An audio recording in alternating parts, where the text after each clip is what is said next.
এই ছেলে তো আমাদের দলে আসেনি তো, তাহলে সে তো আমাদের দলের ছিলেন। আমি তো যুব দলের হিসেবেই না, আমি বলছি যে ভিকটিম যেই ছেলেটি মারা গেছে লালচাঁদ ওরফে সোহাগ বিএনপির যুবদলের কর্মী ছিল।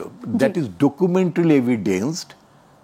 এটা আপনার মানে টিভি ফুটেজও আপনি দেখতে পাবেন যদি ওই অনুষ্ঠানের ছবি থাকে, মানে তার যে আপনার এমনি যে ফটোগ্রাফ আপনার আছে, সেখানে সে যুবদলের কর্মী হিসেবে যুবদলের অনুষ্ঠানে সে ছিল।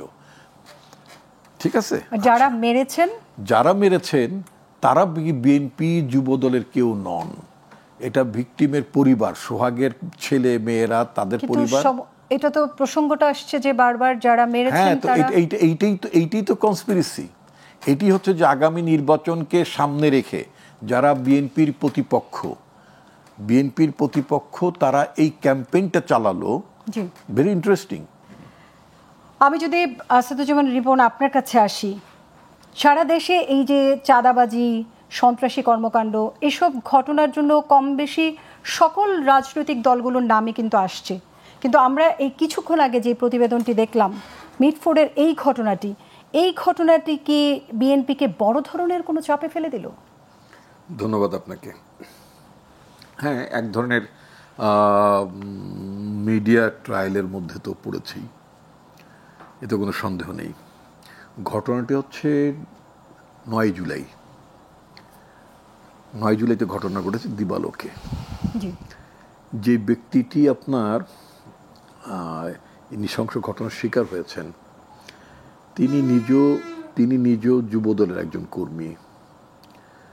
অলরেডি সোশ্যাল মিডিয়াতে তার ছবি আসছে, তিনি যুবদলের একটা লোকাল অনুষ্ঠানে তিনি অংশগ্রহণও করেছেন এবং সেখানে দেখা যাচ্ছে তার একটা প্রমিনেন্ট রোল, আয়োজক বা ওখানে যারা নেতাগত আছেন তাদের সাথে তার ছবি আছে একটা অনুষ্ঠানে, মঞ্চে। তার মানে সেটা যদি বলি যে মানে ভিকটিম হচ্ছেন বিএনপির একজন কর্মী। ভিকটিমের ফ্যামিলি যেটা বলেছে সেটা হচ্ছে যে যাদেরকে ভিডিও ফুটেজে দেখা যাচ্ছে তাদেরকে গ্রেপ্তার না করে, অথবা তারা যাদেরকে আসামি হিসেবে মামলা করেছে তাদেরকে গ্রেপ্তার করা হচ্ছে না। আমি একটু আগে একটা ইংরেজি দৈনিক পত্রিকা, তার মানে ইংরেজি দৈনিকের একটা ওয়েব পোর্টালে একটা নিউজ দেখছিলাম। তো আমি একটু যদি আপনাকে একটু এইভাবে যদি বলি, আমি আপনার দর্শকদের উদ্দেশ্যে যদি, এখানে লেখা আছে মেটিকুলাস ডিজাইনের আড়ালে অদৃশ্য খেলা খেলছে কারা। মেটিকুলাস ডিজাইনের আড়ালে অদৃশ্য খেলা খেলছে কারা। এখানে আমি কয়েকটা ছবি যদি দেখি, ভেরি ইন্টারেস্টিং। এই ঘটনার যে পারপেট্রেটর, প্রধান যে খুনি, সেই খুনির একটা ছবি দেখা যাচ্ছে, দেখেন সোশ্যাল মিডিয়াতে আপনারা দেখেছেন। এটা এনসিপির কনভেনার নাহিদ ইসলামের সাথে খুনির বিষয়টা খেয়াল করেন। আরেকটা ছবি দেখতে পাচ্ছি, এটা ছাত্রলীগের সাবেক সেক্রেটারি গোলাম রাব্বানির সাথে, এই একই লোকের। এই ছেলেটি মাহিন বা মহিন, নানা নাবি মানে থাকে। এর একটা ছবি দেখলাম ইভেন হাসনাত আব্দুল্লাহর সাথেও। তাহলে কি আমি আসছি, আমি আসছি। সেটা হচ্ছে যে আপনার এই ছেলেটি বেসিক্যালি একসময় ছাত্রলীগের পান্ডা ছিল, গোলাম রাব্বানির ঘনিষ্ঠ লোক ছিল, ছাত্রলীগের জেনারেল সেক্রেটারি গোলাম রাব্বানির ঘনিষ্ঠ ছিল। এই রাব্বানির এক ক্যাডার ছিল সে। এই ছেলেটি এই ছাত্র জনতার বিরুদ্ধে যে আন্দোলনটা, মানে আন্দোলন দমানোর জন্য সরকার যে সশস্ত্র মানে ক্যাডারদেরকে মাঠে নেমেছে, তার মধ্যে একজন। আবার রূপ বদল করে ফেলেছে, ঠিক আছে, রূপ বদল করে ফেলেছে। তো তার অ্যাসোসিয়েশন দেখা যাচ্ছে নবগঠিত একটা রাজনৈতিক দল এনসিপির সাথে আছে। আমার বক্তব্য হচ্ছে যে আমি এনসিপি তো ঘটনাটা ঘটায়নি, আমি তো বলি না যে এনসিপি ঘটনাটা ঘটিয়েছে। এই ছেলেটির সাথে ছাত্রলীগের যোগসাজশ ছিল, ছাত্রলীগের নেতাদের ছবি আছে, দেখালাম আমি একটা, মানে thepeoplebd.com thepeopleBD.com নামের একটি পোর্টালে একটা সচিত্র প্রতিবেদন এসেছে এবং ফেসবুকে আমি মানে ছবিগুলো দেখেছি। আচ্ছা, এখন কথা হচ্ছে যে সন্ত্রাসীর আবার কিসের আপনার মানে এনসিপি বলেন, ছাত্রলীগ বলেন, এর তো আলাদা কোনো পরিচয় নাই, তাই না? একটা প্রশ্ন করি আপনাকে, একটু আমার জানতে চাচ্ছিলাম যে 5 আগস্টের পরে তো কোনো নতুন কাউকে দলে নেয়ার ব্যাপারে একটা বাধ্যবাধকতা ছিল, সেখানে তারা কি করে আসলো?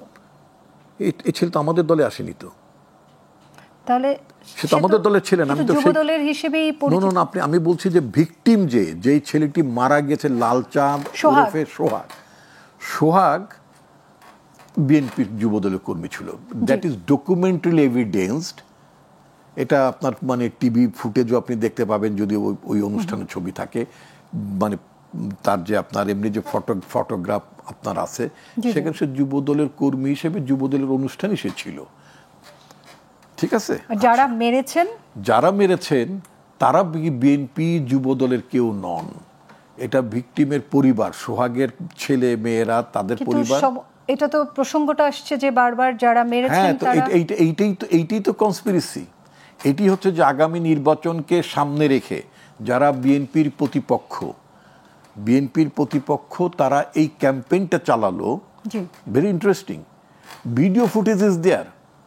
সরকারকে কেন, সরকারের স্বরাষ্ট্র উপদেষ্টাকে ওই আওয়ামী লীগের আমলে যে কথা বলা হতো, আমার ধারণা সবসময় স্বরাষ্ট্রমন্ত্রী বোধহয় এই ভাষায় কথা বলেন, সন্ত্রাসী বা খুনি যেই দলের হোক না কেন কাউকে ছাড় দেওয়া হবে না। আরে মহা মুশকিল, এই লাইনটাই তো বলার দরকার কোনো প্রয়োজন পড়ে না। কোন যেই দলেরই হোক না কেন, যে পরিচয়ই হোক না কেন, এই লাইনটা তো ইম্যাটেরিয়াল। কি জন্য? সে সন্ত্রাসী, সে জনগণের নিরাপত্তার জন্য হুমকির কারণ, তাই না? তাকে সেইভাবেই ট্রিট করতে হবে।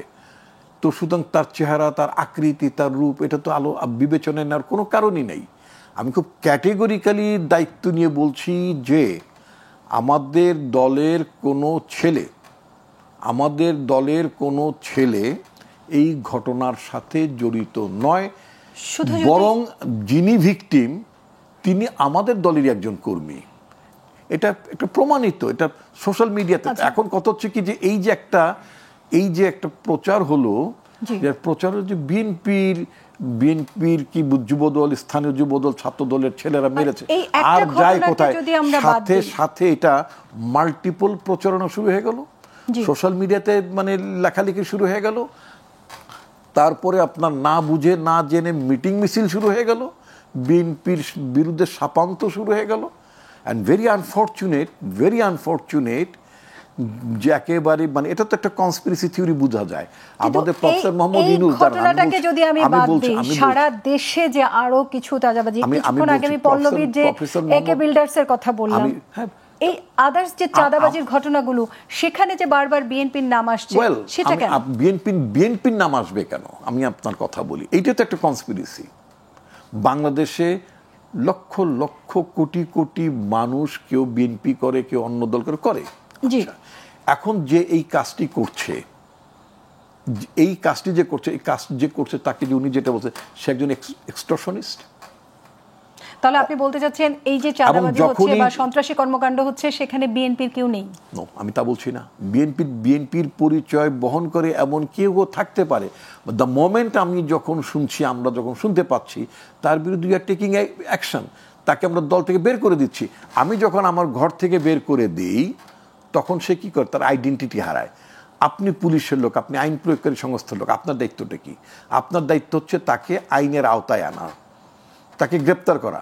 বিএনপি কি কখনো বলেছে কে গ্রেপ্তার করতে পারবে না? বলেনি।